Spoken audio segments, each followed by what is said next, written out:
Majina yangu ni Prophet Daktari Victor Kanyari. Nimekuja hapa kuomba msamaha kwa ajili ya ile jambo ambalo lilifanyika Sunday.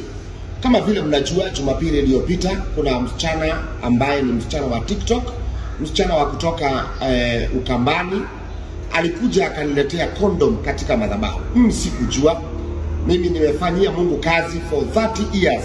Na miaka 30 sijawahi ona mtu ambaye anaweza leta vitu kama hizo katika madhabahu. Na watu wengi wanajiuliza, pastor, kwa nini uliletewa condom katika madhabahu?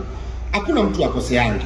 Msichana huyu alikosea akaleta condom katika madhabahu, na mimi pia sikutaka kumpiga, maana kama ningetukanana hapo ama ningeongea vibaya hata angepigwa na washirika. Washirika wangempiga, na niliangalia nikaona ni mgeni na hajawahi ingia ile kanisa tena, na yeye hajaokoka, ajui mambo ya Mungu. Ni vile tu aliniona katika TikTok na akaamua kuja kanisani. Mimi nimekuja on behalf ya Salvation Healing Ministry, kanisa langu lote. Nimekuja kuomba msamaha. Naomba mnisamehe kwa hiyo jambo lililotokea.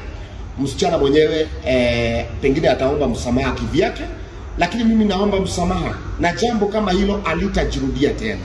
Kila wakati wageni wakiingia kwa kanisa yangu, mimi hupeana ruhusa. Nasema ya kwamba simama, salimia watu na uambie watu umetoka wapi. So yule msichana aliposimama, alisimama, kulikuwa na TikTokers wengi walikuwa wamehudhuria ibada ya Sunday. Sasa yule msichana aliposimama, akajisimamisha, akasema, Prophet Kanyari simama. Nikasimama, maana yeye ni mgeni wangu, na akasema ako na zawadi yangu. Na aliposema ako na zawadi yangu, mimi sikujua ni nini. Akaniambia fungua. Mimi akili yangu iliniambia pengine ni sadaka ameleta, maana kanisa sadaka peke yake ndio zinaitao katika madhabahu. Lakini kufungua karatasi nikakuta ni condom, na aka make a joke out of it.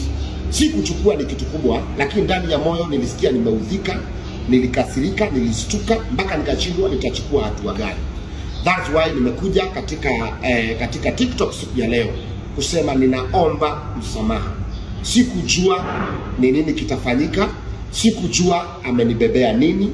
Ninaomba msamaha kwa niaba yake, na hata mimi kama nimekukwaza, ninaomba msamaha. Tafadhali nisamehe kama nimekosea, nisamehe.